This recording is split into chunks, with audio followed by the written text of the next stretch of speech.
아주 평범하면서도 중요한 그 테마를 주셨습니다. 자, 우리 정말 그 행복이라는 게 어떤 건지, 특히 우리 신앙적 행복, 그리스도인의 행복은 어떤 것인지에 대해서 평소에 우리 생각하는 것, 또 오늘 생각한 것 이야기해 보시면 좋겠습니다.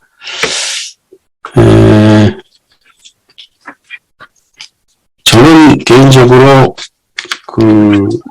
워낙 변화무쌍한 삶을 살 수밖에 없는 그런 생활이었는데요. 우리 안미자 자매님처럼 그냥 아주 정확하게 설계하고 그대로 계획대로 사시고 그런 분이잖아요. 아주 저와는 대비되는 삶의 스타일을 가지신 분인데 그 행복에 대해서도 아주 과학적으로 수학적으로 이렇게 계산하듯이 그렇게 아주 정확하게 설명을 해주셨어요. 다른 분들은 어떠신지 모르겠습니다. 자신이 지금 이 시간 나는 행복하지 못하다. 정말 행복이 절실히 필요하다. 이렇게 느껴지는 분 계세요, 혹시? 요즘 얘기 들어보니까, 누가 했죠? 이모 형제, 예. 네, 전 지금수 형제님이, 말씀하신 것에 대한 답변은 아니고요. 그냥 제가 안미자 자매님의 말씀을 듣고 되게 너무 잘 들었고요. 제가 약간 격가지로 나가서 작년에 셀프 효도라는 그 말씀 나눔이 아주 인상적이었습니다. 그러니까 제가 원래 제안을 좀 하려고 했는데 올해 담화해가지고 한 3분 정도 해서 몰아서 드리면 그런 이벤트 하면 어떨까라는 생각했을 때 저는 안미자 두 분을 생각 딱 떠올랐는데 안미자 자매님의 셀프 효도였고요. 1번 2번 김웅재한 형제님의 하나님과 맞짱을 뜨다.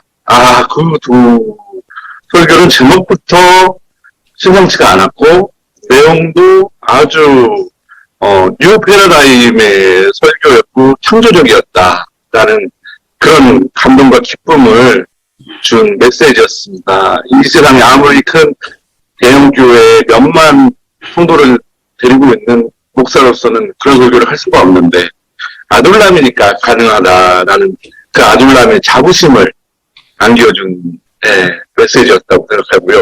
오늘 메시지도 셀프 요도브 2, 셀프 행복으로 저는 받아들였습니다.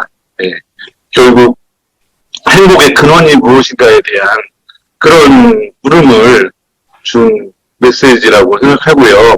제가 비슷한 일례로 한 10여 년 전에 고등학교 때 저 글 쓰는 법 이런 걸 알려준 선생님이 있었어요. 국어 선생님인데 그 선생님이 뭐 하면 애들이 반응이 없어가지고 제가 조금 미안한 얘기지만 애들 아무도 안 하니까 선생님 제가 할게요 하니까 거의 맨투맨으로 선생님이 글 쓰는 법을 알려주셨어요. 그래서 저는 제 은사님이라 생각하고 자주는 아니더라도 몇 년에 한 번 정도 만나는 관계인데 그 선생님이 이제 교사니까 아주 넉넉하지는 않아도 경제적으로 어느 정도 안정적인 삶을 사시는데 뭐만 있었으면 좋겠다, 뭐만 있었으면 좋겠다 그런 말씀들을 많이 하시는 거예요.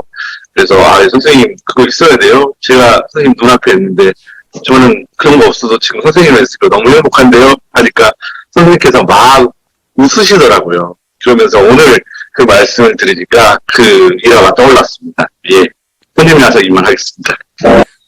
예, 아주 행복한 순간입니다. 손님 오고 이상 행복한 게 없어요. 차그잘 때. 누가 마이크 켜셨나요? 제가 잘 안 보여서. 근데 제가 요즘 냉정하게 객관적으로 볼 때는 우리 아들남에서는 제일 행복한 사람이 저 이동기 형제님인 것 같아. 요즘 행복한 얘기를 많이 하시던데. 어떻게 생각하세요? 거기.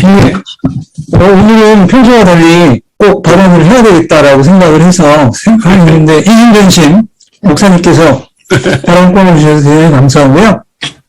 일단 안미라님 말씀을 정말 잘 들었고요. 정말 잘하셨습니다. 예, 그 어떤 분 여기서 하는 것보다 아주 말도 조리 있고, 그 다음에 용감하게, 그 다음에 핵심적으로 잘 정리해서 너무 잘 들었고요. 그래서 저도 열심히 들었고요. 그래서 그 소소한 행복에 대한 얘기를 하셨고, 그 얘기 중에서 집 사기가 힘들었는데 10년 만에 이사를 했더니 그 행복 한 달 가더라. 저도 그렇더라고요. 예, 저도 그렇게 생각했는데, 그 다음 그런 부분이 있었고, 결국 저도 그러니까 제 생각이랑 똑같이 했어요. 그러니까 저도, 행복에 대한 생각할 때, 마음 먹기에 달렸다. 그 유명한 운효대사나, 그 다음에 박주원 선생님이 우리 얘기하신 것처럼, 그리고 또 하나는, 감사한 마음, 감사한 마음. 그러니까, 아까 얘기한 것처럼, 어떤 생각을 하기에 따라서 다르다. 그 다음에 늘 감사하게 생각하자. 이런 부분들 얘기에 대해서 저도 동감하고요. 그 다음에 저도 최근에 그런 고민을 했는데, 과연 내가 행복한가? 이런 고민을 했는데, 진영수 목사님 기대와 달리, 저도, 내가 행복한가? 근데 처음에 제가 일을 시작할 때 행복했는데, 그런 생각을 했는데, 안미자매님 얘기를 듣고, 이제 나도 감사한 마음으로, 그 다음에, 모든 것들은 어떻게 마음이 먹느냐에 따라 달라진다. 이런 거를, 잘 받아들여서 그렇게 행복하게 살아야 되겠다라고 생각을 할 수 있는 시간이었고, 그러므로 안미가, 자매님의 담화에 대해서 너무 감사하게, 오늘 의미있게, 은혜롭게 잘 들었습니다. 마지막으로, 역시 운영이 오늘 2년째 연임하시다 보니 자리가 또 사람을 발전시킨다고 엄청 잘하신 거에 대해서 또 말씀드립니다. 감사합니다. 예. 또, 누가 지금 불행한 분 계십니까? 불행한 분이 계시면 한번 좀 얘기해 보시죠. 난 행복이 이런 거라고 생각한다. 예. 아이고, 우리 왜 하정 선생님이 왜 불행해? 요즘 잘 나가는데. 예. 제가 얘기 좀 할까요? 예. 괜찮습니까? 예. 안미자 자매님, 저는 처음 이렇게 말씀을 들었어요. 그래서 저도 격려하고 칭찬해드리고 싶은데, 괜히 제 속 생각을 얘기해가지고, 괜히 또 원수되는 거 아닌가 싶어서 말하기가 조금 조심스럽기는 하는데요.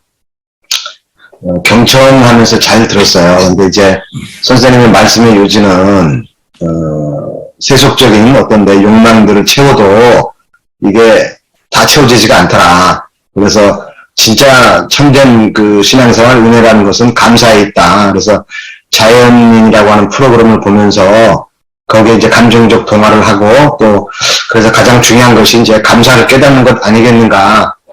매우 중요한 이야기를 하셨지만 우리 인간이라고 하는 인간의 본질적인 것에 조금 깊이 우리가 생각을 해볼 필요가 있지 않을까 하는 생각을 하는데, 우리가 흔히 세상의 욕심을 버리고 어떤 자연 속으로 가서 무슨 건강을 찾기 위한 데 있든 어떤 세상의 욕망을 버리고 그러면 우리가 굉장한 도인인 것처럼 생각하는 사조나 풍조가 있어요. 이게 이제 도가사상에서 나온 거거든요.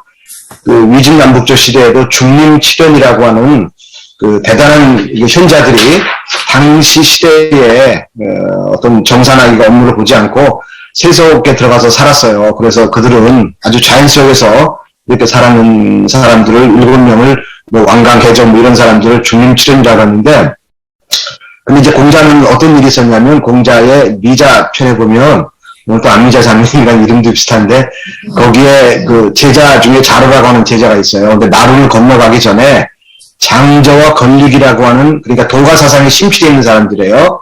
그 사람들에게 나루를 물어요. 그럴 때, 니네 선생님 누구냐? 그러니까 이제 공자라고 하니까 그 사람은, 되지 않는 일을 쓸데없이 하려고 하는 사람 아니냐 하면서, 이제 그런 이야기를 하죠. 그때 공자가 그러면서 이제 그 사람들은 세상의 것 버리고 자연 속에서 살아라라는 그런 메시지로 이야기를 할 때 공자가 굉장히 유명한 말을 해요. 조수 불가의 동군이라. 새와 짐승과 더불어 사람이 무리지어 살 수 없다라는 거예요. 사람은 사람과 함께 살면서 감사를 느껴야지 세상 속에서 새와 짐승과 더불어서 그렇게 살아가게 돼 있는 존재가 아니라는 거예요. 사마천의 사기에도 굉장히 중요한 고사가 있는데 세상의 모든 감사의 조건들은 인성사라는 말이 있어요. 여기서 앞에 인자는 원인, 결과할 때 뭐 이렇게 불교에서 얘기할 때 그 인이고 그 다음 인자는 사람 인자예요. 사람으로 인해서 성사, 이익이 이루어진다는 거예요. 그러니까 모든 감사의 조건은 사람을 통해서 오는 거지 내가 세속을 벗어나서 내가 욕망을 비웠다. 그래서 내가 이래서 우리가 무한 행복하다? 이것이 초자연주의로 돌아가는 것도 아니고 도가사상의 일부가 우리에게 심취될 수는 있겠으나 우리의 본질적 욕망의 구조는 사람은 사람과 더불어서 살아야 되는데 이 안에서 문제 개선을 하고 또 거기에서 오는 깨달음 속에서 감사가 느껴져야지 저는 개인적으로 자연인 프로를 되게 경멸하고 있거든요. 그런데 조금 보는 입장이 달라서 또 안비자 장로님 의견에 반대하고 싶은 마음은 추호도 없었는데 얘기가 이렇게 좀 돼서 죄송합니다. 아닙니다. 다양한 해석이 제일 중요하죠. 우리에게 다양성이 제일 중요한 거 아닙니까? 박 선배님 마이크 키셨어요? 네, 켰습니다. 예. 오늘은 주제가 상당히 접근하기가 쉽고, 좋은 것 같아가지고, 좋습니다. 제가 생각하는 그 소소한 행복에 관련돼서 좀 생각해 봤을 때, 소확행이라는 그런 말이 있어요. 소소하고 확실한 행복, 이 말을 줄여서 소확행이라고 그러는데, 일본의 어떤 작가가 이렇게 썼었다고 그래요. 그래서 그 작가가 한 얘기 중에서 한 가지가 기억이 나는데, 첫 번째가 어린 시절의 그런 추억을 떠올리면 사람이 행복하다 그래요. 그래서 소개한 것이 어린 시절 우리가 많이 불렀던 노란 풍선 있잖아요. 노란 풍선, 이게 지나가버린 어린 시절 풍선을 타고 날아가는 예쁜 꿈도 꾸었지. 네, 노란 풍선이 하늘을 날면 내 마음도 아름다운 기억들이 생각나. 이런 빨간 풍선 이게 동시처럼 되어 있는 그런 노래가 있잖아요. 그럼 우리가 생각해 봤을 때 어린 시절을 생각해보면 참 행복한 것 같아요. 어떤 다른, 좀 이렇게 말 그대로, 세상에 이렇게 걱정 없이 뛰어놀았을 때, 어린 시절 말 그대로 풍선 하나만 가지고도 행복했었을 때, 그 다음에 연 하나만 있어도 하루 종일 놀아도 전혀 행복했었고, 어떤 다른 거 없었었고, 이 어린 시절 또 한 가지 최근에, 저희 주위에다가, 좀 날씨가 추워서 이렇게 썰매를 탈 수 있도록 만들어 놨었거든요. 그랬는데 좀 나이 먹은 사람들도 와가지고 어린 시절을 생각하면서 동네 사람들이 와서 썰매를 타더라고요. 그러면서 그런 어린 시절을 생각을 해보면서, 이렇게, 떠올랐을 때 사람들이 이게 소소한 행복을 가질 수 있다. 그런 생각이 떠올랐었고요. 그 다음에 아까 우리 박형우 형제님 말씀 중에서 사람과 사람 관계로 인해 가지고 사람이 행복하다 이렇게 말씀하셨는데 공감이 됩니다. 이 작가가 또 하나 해준 것 중에 기억에 남는 것이 사랑하는 사람한테 요리를 해주면 그걸 먹는 것을 보고 내가 행복하다, 이런 얘기를 하더라고요. 그래서, 시간 되시면 오늘 저녁에, 요리를 해주면 얼마나 행복한지 직접 한번 체험해 보면 좋을 것 같습니다. 이상입니다. 저는 오늘 제가 요리를 하면 와이프가 불행을 느낄 것 같은데요.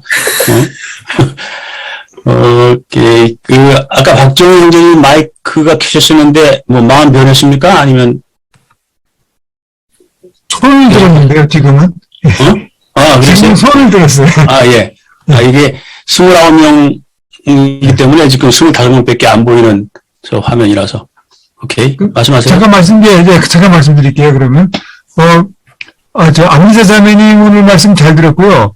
특히, 우리나라에서 살면서, 아까 처음에는 이제, 외국에 살다가 한국에 들어오신 분이 느낀 점 이렇게 쭉 열거해 주셨잖아요. 그래서 한국 사람으로서 이게 살아가는 게 행복하기 더 힘든가, 이제 그런 거는 우리 좀 한번 반성적으로 성찰해 볼 필요가 있을 것 같아요. 그런데 제가 전에 한번 여기서 말씀 간단히 좀 드린 적 있지만, 왜 미국의 설문 기관에서 한번 국제적으로 조사를 한 것이 있었잖아요. 퓨 리서치에서 세계 잘 사는 나라들 한 17개국을 조사했는데, 그거를 보면은 우리가 굉장히 달라요. 다른 나라들과. 그런 게 분명히 나타나는데, 이제 행복의 조건이라고 그럴 수도 있고, 삶이 어떤 면이 의미가 있다, 무엇이 중요하다라고 생각하는 것에서 우리나라 사람들은 결과적인 거에 굉장히 좀 치중하는 면이 있어요. 그래서 물질적인 풍요, 돈이 굉장히 중요하고, 돈 다음에 또 중요한 건 건강이에요. 건강이 어떻게 보면 이제 삶의 결과죠. 그래서 우리가 생각하기에는 다른 나라도 다 그럴 것 같잖아요. 그런데 보면은 상대적으로 굉장히 달라요. 그러니까 예를 들어서 이동규 형제님이 이제 가장 행복하신 분이라는데, 이동규 형제님이 사시는 뉴질랜드를 비교해 보면은 거기서는 그런 건강이나 부가 그렇게 크지가 않아요. 우리보다 절반밖에 되지 않아요. 그러면 그런 나라에서는 행복의 조건이나 삶의 의미가 어디 있냐면은 자기가 이렇게 행하는 행동이에요. 봉사활동도 있고, 일도 있고, 친구 관계도 있고, 그런 것이 굉장히 중요한데, 우리의 경우에는, 그런 관계는 돈이나 건강이 있으면 따라올 거야. 이렇게 생각하는 경향이 좀 있는 것 같아요. 그래서 그런 면이 상당히 많고, 또 어떤 의미에서 우리가 이렇게 신앙 공동체로 모이고 있는데, 종교가 좀 어떤 의미를 줄 수 있어야 되잖아요. 그런데 그런 부분도 상당히 낮다는 점. 그런데 그 종교의 역할이 낮은 것은 한국뿐이 아니라 모든 나라에서 굉장히 힘이 없다. 그런 결과가 나왔습니다. 예, 그 정도 말씀드리겠습니다. 감사합니다. 예, 이것도 역시 통계 입각해서 말씀하시는 것 같은데, 저는 통계를 다루는 박정희 형님한테 늘 한번 물어보고 싶은 게 있었어요. 사람들이 천국에 갈 확률과 지옥에 갈 확률을 통계적으로 좀 나타낼 수 있는가. 저는 언젠가 한번 그거 좀 부탁드려 보겠습니다. 그 다음에 누가 마이크 켜셨나요? 제가 켰는데요. 아, 예. 그렇지. 양보용 자매님 빠지면 안 되지. 행복이냐. 아니, 이거는 제가 굉장히 중요하게 생각하는 문제인데요. 제가 모든 사람들이 행복을 원하지만 행복이라는 거하고 제가 조이, 해피하고 조이에 대해서 디퍼런스를 갖다가 얘기해 드릴게요. 행복은 평생 느끼는 게 아니고 해프닝이 됐을 때만 느낀다고 그래요. 행복은. 그런데 해프닝이 일생에 살면서 있잖아요. 그러니까 누구든지 다 행복을 느끼는 거죠. 결혼할 때, 돈을 많이 벌었을 때, 아팠다가 건강해졌을 때, 그러니까 잠시적인 행복을 느끼잖아요. 그러니까 짧게 길게, 차를 사면은 한 달이 행복하고, 집을 사면 1년이 행복하고, 이런 식으로 해프닝이 됐을 때 해피가 따라오는 거지, 항상 평생 행복한 게 아니거든요. 그래서 성경을 읽어보면은 항상 너 행복하란 말 안 하고 조이를 가지라고 그래요. 조이 앤드 피스. 그 조이 앤드 피스인데 내가 보니까 조이에는 피스가 인클루드가 됐다고 생각해요. 조이가 되면 내가 언제 조이를 가졌나 했더니 저도 행복을 많이 느껴봤는데 물론 아기 낳았을 때, 결혼할 때 그럴 때 행복하잖아요. 돈을 또 엄청 많이 제가 한번 벌어봤어요. 그럴 때도 굉장히 행복했는데 그게 짧더라고요. 돈을 버는 것도 굉장히 짧은 시간 짧은데 저는 항상 이렇게 불안하면은 뿌였어. 앞이 불안한데 그런 상태로 계속 살았었는데요. 언제 내가 조의를 느꼈냐면은 제가 본어겐 됐을 때, 그러니까 하나님을 만나고 나서부터는 그 다음부터 이 앞이 보인 뿌연 게 싹 없어졌어요. 물론 그때 그 행복이라는 거는 잠시 한 달 동안은 굉장히 앞에 뿌연 게 없었는데 그다음 한 달 지나니까 또 뿌옇더라고요. 그런데 하나님 만나고 나서는 앞에는 뿌연 게 없는데 물론 지금도 조그만 사소한 불안 걱정은 있지만 그게 아니고 그러면 피스가 굉장히 중요한데 피스가 없는 상태가 뿌연 상태 앞이 어느 걸 아름다운 경치를 보고 어떤 굉장한 데 여행을 가도 항상 이렇게 이쁘지가 않은 거예요. 그 모든 경치가 그런 게 이제 불안증에 있는데 그 피스가 없을 때 우리가 계속되면 우울증에 걸린다고 그러거든요. 그래서 우리가 굉장히 중요한 게 이게 성령을 받아야 된다. 하나님이 주시지 않으면은 우리가 감사하자고 아무리 말해도 절대 감사해지지가 않아요. 어떤 조건에서 행복해야지. 그렇다고 행복해지나요? 절대 안 그렇죠. 하나님이 주셔야지만 우리가 그 피스한 마인드를 가질 수가 있는데 그냥 조이는 그냥 항상 이게 은근슬쩍 내가 그냥 뿌듯한 마음이 있는 거예요. 돈이 있건 없건 상관없이. 또 어떤 해프닝이 일어나지도 않았는데 은근슬쩍 조이가 이제 오는 건데 그건 진짜 우리가 모노겐 됐을 때 하나님 우리한테 정말 성령을 주셨을 때 그래서 우리가 이게 필요한다고 성령을 안 받으신 분들은 엄마 성령 달라고 진짜 우리가 니네가 필요하면 구해라. 그럼 내가 줄 거죠. 이것도 필요성을 안 느끼니까 못 받는 거예요. 막 그걸 달라고 하나님한테 기도했을 때 우리가 그걸 주거든요. 어떤 돈보다도 솔직히 말해서 김건희가 지금 행복하겠어요? 물론 잠깐 저기 대통령석에 굉장히 행복하겠죠. 근데 불안에 차 있어요. 앞이 뿌일 겁니다. 그 여자가. 윤석열이도 그렇고. 죄 안에서 있으니까 굉장히 뿌여 갖고 있는데 그 사람들에게 피스가 없어요. 그러니까 우울증 걸릴 사람들이 이제 그 사람들이. 그런데 그러니까 우리가 하나님 없이는 그래서 왜 모노겐데라고 이렇게 막 외치느냐면은 하나님이 꼭 성령 받으라.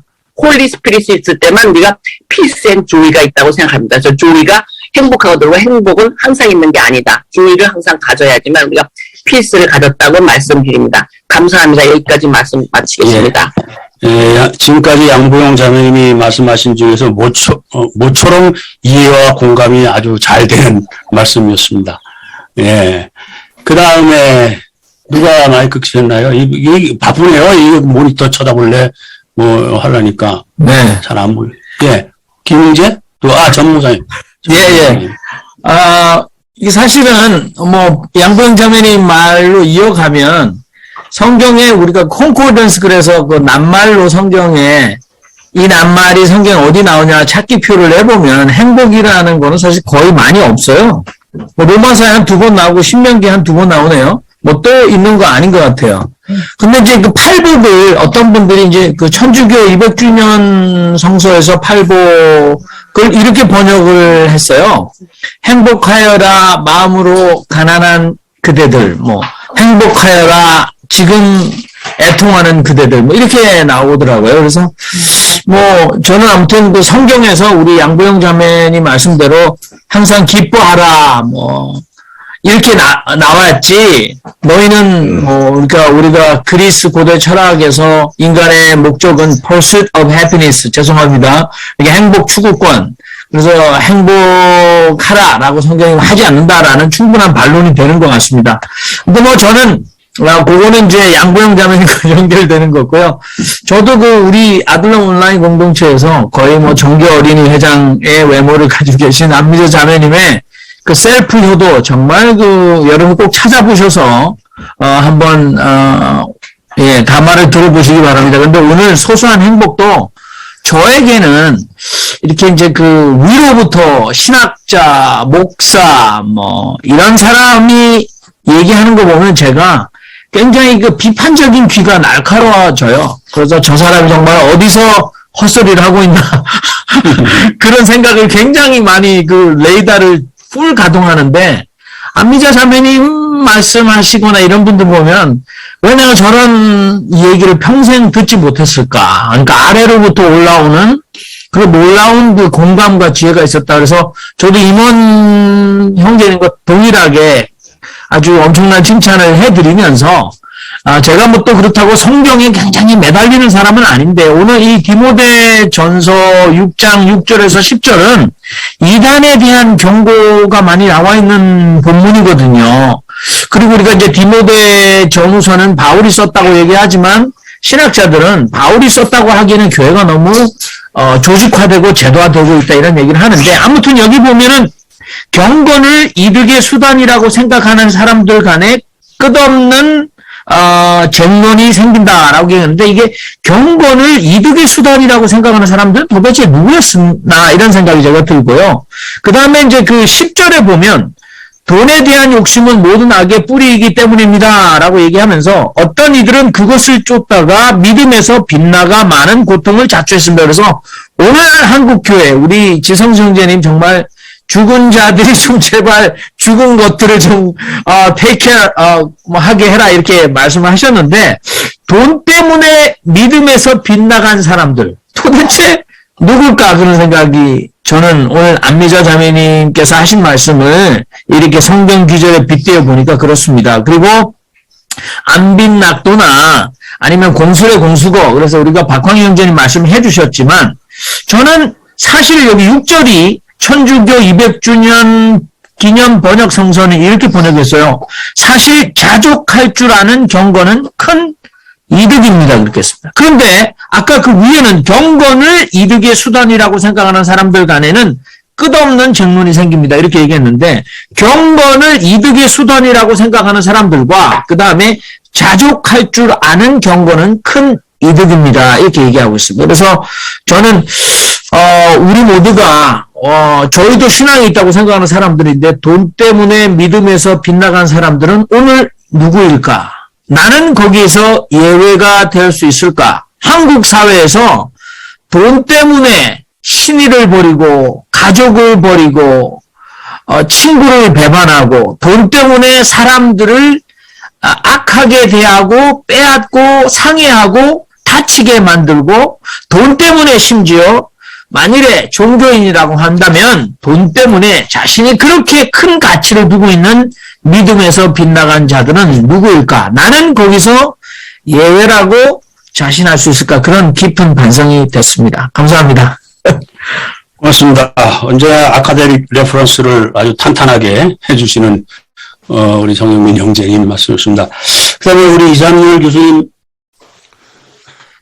좀 얘기해 주시죠. 네, 저도 오늘 안미자 자매님의 담화에 감동을 많이 받았습니다. 그리고,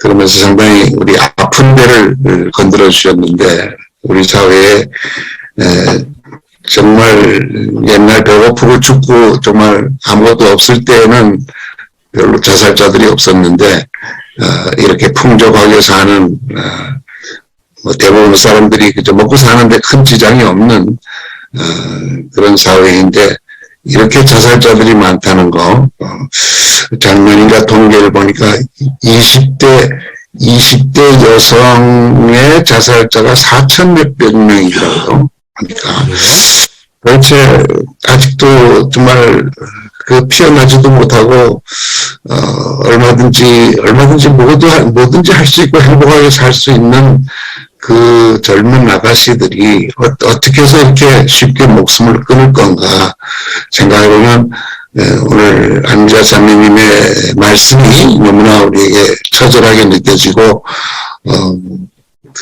만족을 모르고 또 너무나 이 사회가 요구하는 수준이라든가 1등을 향해서 다름질 치는 사람 속에서의 느끼는 상대적인 박탈감이나 어떤 손실감에 대해서 불만을 가지고 행복하지 않으니까 이제 자살을 하는 거겠죠. 그런 면모들을 보면서 이것이 단순히 우리가 만족하지 않고 소소한 행복을 찾지 못해서 오는 현상일까 하는 것을 생각해 보게 됩니다. 왜 그러면 이렇게 저도 자연인이다 하는 걸 보면서 저도 몇십 년 동안 너무나 바쁘게 살고 모든 걸 해보려고 하다가 이제 은퇴하고 나니까 정말 그런 생활을 해보고 싶은데 왜 일찌감치 좀 저런 자연스러운 삶 속에서 소소한 행복을 누리면서 살지 못했을까 하는 이제 반성을 하게 되는데 가만히 생각해보면 또 우리 사회가 그렇게 하지 못하도록 강요하고 억압하는 그런 구조가 있는 것이 아닌가. 경쟁하지 않고 살아남지 않고 비교해서 나보다 나아지지 않으면 견딜 수 없는 그런 모욕감을 느끼는 또 그렇게 무시당하고 짓밟히는 그런 잘못된 사회 구조가 있기 때문에 그런 것 아닌가. 우리가 다 이제 외국 생활을 해보고 저도 독일에서 10여 년 다 살다가 돌아와서 이렇게 보니까 너무나 비교가 느껴지잖아요. 평범한 외국에서는 뭐 선진국이라 하더라도 그저 평범한 직장 가지고서 평범한 삶을 살다가 행복하게 사는 사람들이 많은데 왜 우리나라에서는 이렇게까지 그냥 그 생활에 만족하지 못하고 아파트를 늘려야 되고 또 비싼 거에 가야 되고 또 땅값이 오르면 또 옮기고 여기에만 이렇게 치중하는 그 구조일까? 여기는 뭔가 우리 사회에 잘못된 어떤 그런 그 구조적인 문제가 있는 것이 아닌가 하는 것을 반성해 보게 됩니다. 그래서 오늘 미자 자매님의 말씀 같은 것이 좀 온 그 교회 강단에서도 좀 외쳐지고 또 학교의 선생님들도 초등학교에서부터 대학까지 좀 그런 생각과 의식, 가치관을 갖다가 좀 격려해주고 고무해주는 그런 하나의 그 시대적인 어떤 시대정신적인 운동이 있어야 되는 것이 아닌가 하는 생각을 해보게 됐습니다. 감사합니다. 예, 고맙습니다. 역시 사회인류학자다운 항상 생각하시는 것이 그렇게 결론이 내려지시네요. 말씀드리면서 저는 우리 한국 사회를 한마디로 그 헐레벌떡 사회, 이렇게 정의하면 딱 좋겠다. 헐레벌떡 거리면서 살아야 되는 사회가 아닌가 그런 느낌 들었습니다. 자, 누가 또 말씀하실 분 계신가요? 제가 이 컴퓨터 뭐 이거 배용환 형제, 배용환. 배용환 형제. 예, 말씀하세요. 예, 소중한 말씀들 너무 잘 들었습니다. 저도 남자 자매님 말씀 너무 잘 들었고요. 여러 형제님들 자매님들 말씀 들으면서, 저도 굉장히 행복하지가 않거든요. 여러 가지 굉장히 행복하지가 않은데, 그런 생각을 해봤어요. 지금 굉장히 좋으신 말씀, 그리고 어떤 사회적인 것, 그리고 해외에서 경험해 주신 것들, 그리고 우리가 어떻게 나아가야 되는 방향까지 말씀해 주신 걸 들으면서 저는 이해하실 수 없으시겠지만 정치도 모르고 정치에 관심이 전혀 없는 사람이에요. 그런데 제가 오늘 형제 자매님들 말씀을 들으면서 두 가지가 딱 떠오르더라고요. 이래서 우리가 정치에 관심을 가져야 되겠구나. 그런데 단순히 정치에 관심을 가질 뿐만 아니라 사회적인 모멘텀이나 목소리나 우리가 가지고 있는 문제의식, 현안 가운데서 어떻게 우리가 현실적이고 실천적인 방법으로 다 알고 계시잖아요. 이거 잘못된 거다. 특히 해외에서 여기 똑똑하신 분들도 너무나 많잖아요. 그래서 정치에 관심을 갖든 사회운동에 관심을 갖든 우리가 가지고 있는 문제의식이 우리끼리만의 그런 공론이 아니라 뭔가 정말 현실적인, 지금 기성수 형제님도 뭐 행정적인 부분이나 현실적인 부분은 제가 그걸 다 보고 있거든요. 거기에서 각자 삶의 가운데서 그것이 사회든 아니면은 내 가정이든 내가 가지고 있는 소중한 공동체든 아니면 정말 포함되어 있지만 정말 꼴보기 싫은 공동체든 거기서 뭔가 우리가 연합해서 현실적인 거를 좀 해보면 어떨까라는 생각이 들었습니다. 감사합니다. 예, 아주 교훈적인 말씀을 해주셨습니다. 또 누가 얘기하실 분이 제가 이 백내장 수술을 했더니 이 컴퓨터 화면을 똑바로 볼 수가 없어가지고 예, 박정수 자매 예. 북한 사람처럼 손을 드셨네. 네? 네? 아예 북한에서 하듯이 그냥 이렇게 손을. 잘 안 보이신다 그래서 명확하게 하려고. 그렇습니다. 예, 애들 행복하게 저도 살고 싶은데요. 근데 이제, 안미자 자매님이, 말씀하시는 거 이제 많은 부분을 공감을 하는데, 우리가 이제 늘 몸으로 느끼고 있는 거잖아요. 우리 한국 사회는 비교하고 경쟁이 굉장히 치열하다. 그 속에서 살고 있고, 비교하면서 우리가, 굉장히 행복하지 않다고 생각하고 있는 거. 그렇지만, 외적으로 보면은 물질이라든지 이런 것들이 평균적으로 보면은 다 갖춰졌음에도 우리가 행복하다고 느끼지 않고, 또 아까 박정희 선생님이 말씀하신 것처럼 우리는 그 행복의 기준을 다른 나라하고 다르게 갖고 있다. 그렇게 하는데 저는 이제 한국에서만 살아서 박정희 선생님이 이제 다른 것들을 이제 기준을 외국 사람들은 그런 기준으로 행복을 가름하며 살고 있다고 하는데, 그냥 아주 그냥 충분히 공감은 안 되거든요. 그런데 지금 이제 여기는 다 한국말을 하는 한국분이시잖아요. 외국에 살으셔도. 근데 그런 그 그런데 그 외국에 사시는 그 한국분들은 지금 한국에 사는 한국 사람하고 그 행복을 어떤 기준으로 느끼는지 저는 좀 그게 알고 싶어서 외국에 사시는 분들이 좀 오래 사셨던 분들이 좀 대답을 해주셨으면 좋겠습니다. 우리하고 똑같이 한국에 사는 사람이랑 똑같이 이렇게 경쟁하고 비교하고 그러면서 그거보다 위에 있으면 내가 행복하다고 생각하는지 아니면 그 외국의 그 외국 본토의 사람들하고 같이 어떤 일이나 관계나 이런 걸로 행복을 느끼는지 그게 그 외국 사람 말고 외국에 사는 한국 사람이 어떻게 살고 있는지 그게 알고 싶습니다. 예, 외국에 사시는 분들께서 답변해 주시기 바랍니다. 예. 거기에 대해서는 제가 이번 주에 그 김어준의 그 무슨 뭐죠 그게 그 방송 아침에 하는 거 뭐지 이름이 갑자기 생각나요. 뉴스공장. 예. 역시 양고영자매님이 안 빠지고 있습니다.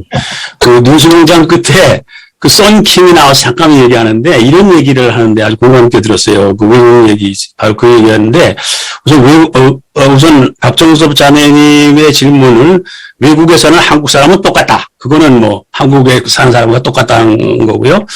그 다음에 외국 사람들 그 핀란드가 뭐 제일 행복하다고 뭐 그러잖아요. 근데 그 이유 그 사람들의 행복을 느끼지 않는다는 거예요. 별로 우리가 왜 제일 행복한 나라냐 오히려 그런다는 거예요. 근데 한 가지는 분명히 차이가 있는데 그건 뭐냐면 비교하지 않는다라고 하는 거. 외국 사람들은 뭐 남이 어떻게 살든 무슨 상관이냐 상관없다. 그거라는 거죠. 우리는 늘 서열 사회에 살고 있는데 그 사람들은 그런다는 거. 특히 제가 시드니에서 15년간 풀타임 택시 드라이버로서 느낀 경험도 그래요. 내가 수상하기 직전에 사람도 태워봤거든요. 수주정뱅이도 태워보고, 별별 다 태워보는데, 정말 아이런 케어입니다. 네가 잘 살든 말 살든 내가, 전혀 신경 안 쓰는, 그건 것 같아요. 그래서, 우리 사회하고는 근본적인 차이가 있는 것 같습니다. 자, 이제 시간이 거의 됐는데. 잠깐 공소적이 잠깐 말씀드릴게요. 지 선생님 얘기하신 거에 대해서. 제가 사실은 20대가 4,000명이 자살했다는 것에 대해서 너무너무 놀랍고 충격적인데, 제가 왜 그냐면 20대에 여기 미국에 왔거든요. 그리고 제가 지금 40년을 살았는데, 제가 20대에 한국에서 딱 자살하고 싶어서 죽을 뻔했어요. 그래서 내가 한국 생활이 너무 싫어서 여기 왔는데, 그랬는데 내가 지금 보니까 그 자살하는 사람이 내가 한국에 살았으면 그걸 계속 느꼈을 거예요. 근데 미국에 딱 와서 보니까 너무너무 오자마자 기분이 좋고 소화도 잘 되고 머리가 안 아파가지고 날아다닐 것 같더라고요. 미국에 오자마자. 그걸 왜 느꼈냐면 뉴욕 거리를 다니는데 너무 행복한 거예요. 세상에 이렇게 천국이구나 여기가. 어머 난 천국에 살고서 이걸 왜 느꼈냐면 지금 지 선생님이 말씀하신 것처럼 여기를 비교를 안 하더라고요. 처음에. 왜냐면 여기 내가 너무 놀란 거는 핍스 애비뉴에 굉장히 유명한 거리에 우리 호텔을 잘 갔는데 제일 유명한 호텔의 러비에서 우리가 노는데 그때 거기 굉장한 배우 이름은 잊어먹었지만 하여튼 간에 그 배우 같은 여자 남자 멋있는 여자들이 지나가는데 아무도 안 쳐다봐요. 거기 있는 그 많은 사람들이. 그래서 나 그걸 보고 또 놀랐어. 어머 저런 배우가 가는데 왜 안 쳐다보지? 그러니까 이 사람들은 배우가 들어가나 이분 배우도 대통령이 와도 안 쳐다볼 거예요. 쳐다보질 않아요. 너 굿포유 하면 끝이에요. 애들도 얘가 공부 잘해서 너 공부 좀 해라. 굿포힘. 그렇지. 내가 저 사람 저렇게 저 아이 같이 공부하고 싶지 않아. 이거로 애들이 교육 방식이 그렇더라고요. 그래서 내가 거기서 굉장히 자유함을 느껴서 난 미국에 너무 살았다. 미국 오니까 이렇게 행복하다.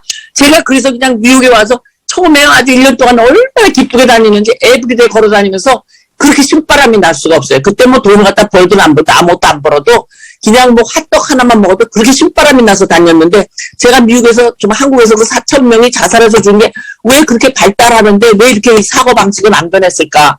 우리나라가 왜 이렇게 정말 비교에 미친 나라 거예요. 왜 잘 사는 건 무슨 상관이 있어? 왜 비교를 해가지고 자기 갖다가 비하를 시키는 거야? 자기가 가진 장점이 너무 많은데.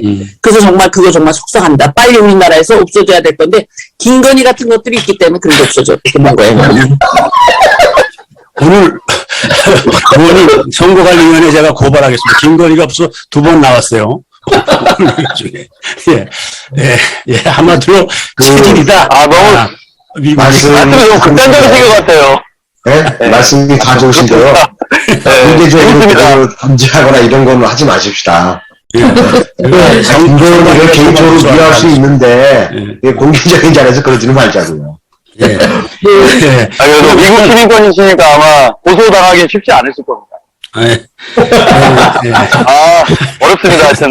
됐고, 그러면 이제 시간이 됐으니까. 스테파니 자매님 손 들었는데? 오늘 밤에 잠을 못 자겠다. 이런 분도 계세요? 아니, 스테파니 자매님 아까부터 손 들었는데. 그랬어요? 네. 미안합니다. 멀리서 손 들었는데. 네, 아니, 우리 운영위원장님께서 아까 질문하셔서요. 저도 이제 여기 미국에 와서 사귄 지가 43년이 되는데, 제 생각에는, 저는 사실 오늘 굉장한 분, 메모리얼, 그러니까는 추모식에 갔다 왔는데, 이분이 성함이 윤여태 씨예요. 근데 이분이 저지시티라는 타운에, 시의원을 하시고, 팬데믹 때, 병원을 직접, 중환자실을 다 돌아다니시다가, 코로나에 감염이 되셔가지고, 2020년에 돌아가셨습니다. 근데 이분이, 여기 아마 한, 60대 초반에 돌아가신 것 같아요. 그래서 이제 오늘, 그동안에 그분이 장례식도 못했고, 그래서 이제, 각계각층의 여기 미주 사회, 그러니까 여기 뉴저지 분들이 그분 추모식에 모였습니다. 그래서 제가 굉장히 많이 울고 왔는데 왜 그랬냐면은요, 이분이 시의원을 하라고 같은 동네에서 이제 한 15년 이상 비즈니스를 하시는데 그 동네 비즈니스 하는 사람들을 반장처럼 하신 거예요. 근데 이분이 너무 유명하시게 된 이유는 그 동네 전체 한국 그 당시에 이분이 시의원이 처음 되셨을 때 한국인 유권자가 6명이었답니다. 그런데 그만큼 미국 사람들한테 이제 인기를 많이 얻으셔서 하셨는데 이분이 1999년도부터 이제 동네 상권에 상인들이 당신이 좀 시의원을 해라. 그런데 그분 말씀이 우리 부모님이 아들이 정치가가 되는 거를 평생 원치 않으셔서 할 수 없다. 그리고 고사를 하시고 몇 번을 고사를 하시고 그 아버님이 돌아가신 후에 시의원이 되셨습니다. 이분이. 그리고 이제 시의원을 몇 번을 더 이렇게 하셨는데 이분은 아침부터 일어나셔서 그 동네에 있는 사람들이 잘 있나. 그러니까 그 동네 사람들 오늘 나와서 다들 얘기를 하는데 미국 사람들이고 참모 하신 분이 마지막으로 그분에 대한 이제 훌륭한 말씀 하셨는데 저는 왜 이렇게 눈물이 났냐면요. 되게 부끄러웠어요. 나도 우리 동네 시의원인데 내가 정말 이분이 생각하는 그런 자격이 있나? 내가 그런 삶을 살고 있나? 정말 많이 부끄러웠습니다. 그래서 진짜 많이 울고 왔는데, 우리가 봉사, 그러니까 나를 사회에 환원하는 내가 알고 있는 것이나, 내가 가진 재능이나, 나의 시간이나, 나의 모든 것을 이렇게 주위를 위해서 봉사한다.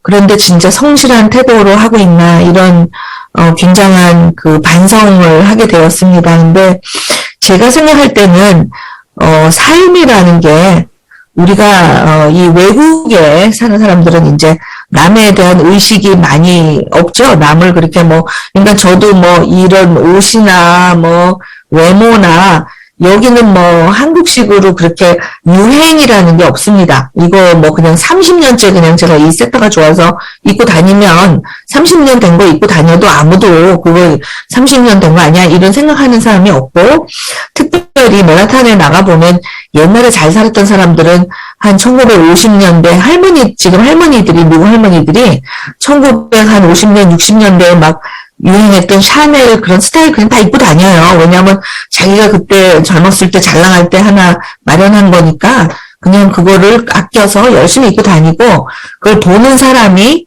첫째, 저거 막 50년 된 옷 아니야? 이런 생각을 한 사람 한 명도 없습니다. 그러니까 그런 게 굉장히 다른 문화라고 생각하지만 제가 생각할 때는 이제 문화나 이렇게 정치나 어떤 사회가 성숙이 되면 누구든지 내가 가진 것을 사회에 어떻게 돌려줄까, 나를 어떻게 사회를 위해서 조금 사용을 할 수 있을까, 그런 생각을 늘 하는 것 같아요. 그러니까는 저도 생각에 남과 비교하고 내가 남보다 더 잘 돼야 되고 그런 거보다는 그냥 누구라도 여기 우리 모이신 분들이 첫째로 내가 길거리에 나가서 뭐 떨어져 있는 거 좀 줍고 누구 만나면, 그러니까 미국에 제가 처음 왔을 때 제일 지금 많이 달라졌습니다. 미국도. 근데 제일 지금 그리운 게 뭐냐면 길거리를 이렇게 한 블락을 지나가면 누구든지 마주치면 인사를 했었어요. 1970년대 말 80년대 초는 그냥 아는 사람이라서 인사한 게 아니에요. 그냥 지나가면 굿모닝 이렇게 하면 그냥 다 서로 그냥 hi, 뭐 have a nice day, how are you 이렇게 모르는데 그냥 인사를 했습니다. 근데 요즘은 미국 사회도 워낙 이민자들이 더 많이 생겨서 그런지 어떨 때 저도 여기 지나가다가 한국 분들이 이렇게 많이 사는 타운인데 제가 그냥 안녕하세요 이렇게 하면 깜짝 놀라세요. 왜 누군데 나한테 인사하지 이렇게. 근데 그런 문화가 사실은 사회의 어떤 같은 행복 추구권을 같이 만들어낼 수 있지 않나.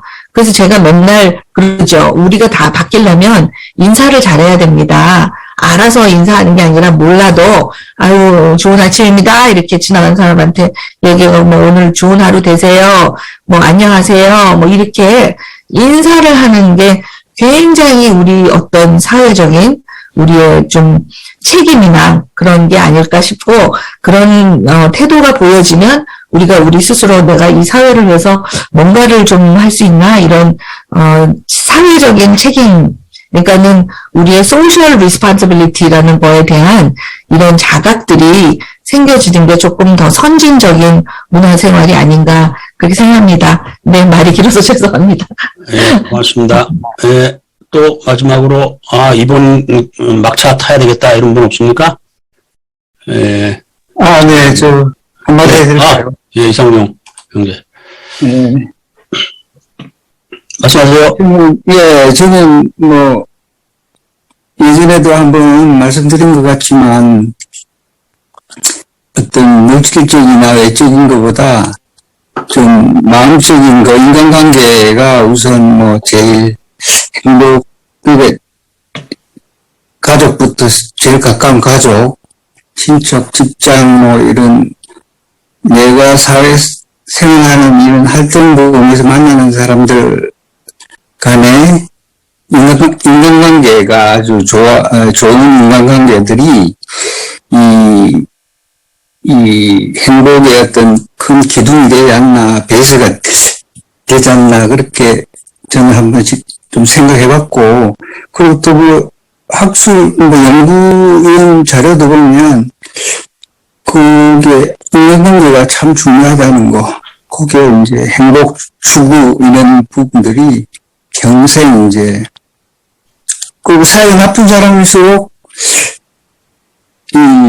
나도 기분이 안 좋아지고 분노도 생기고 화도 생기고, 사이가 좋고 이 사랑하는 사람하고 이렇게 대하면 항상 기쁘고 뭔가를 위하고 뭐 하여튼 그런 부분들이 어떤 그 외부적인 요인보다는 하여튼 이 중심이 되지 않나, 저는 그렇게 생각했습니다.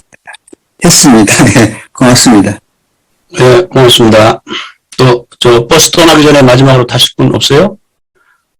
네, 없으시면, 네, 출발하겠습니다. 근데 아까 외국에서 인사하는 거 저도 호주도 마찬가지입니다. 근데 한 번은 그거 되게 불편하더라고요. 제가 기분이 무지무지하게 나빠가지고서 인상 팍 쓰고 좀 생각하면서 좀 가보려고 하는데, 보는 사람마다 뭐 굿모닝 안녕 하이 아가 좀 모른 척 해줬으면 좋겠는데 일일이 데리고 하기 참 힘들더라고요. 그런 불편함도 있더라고요. 예. 예, 그건 농담이었고요.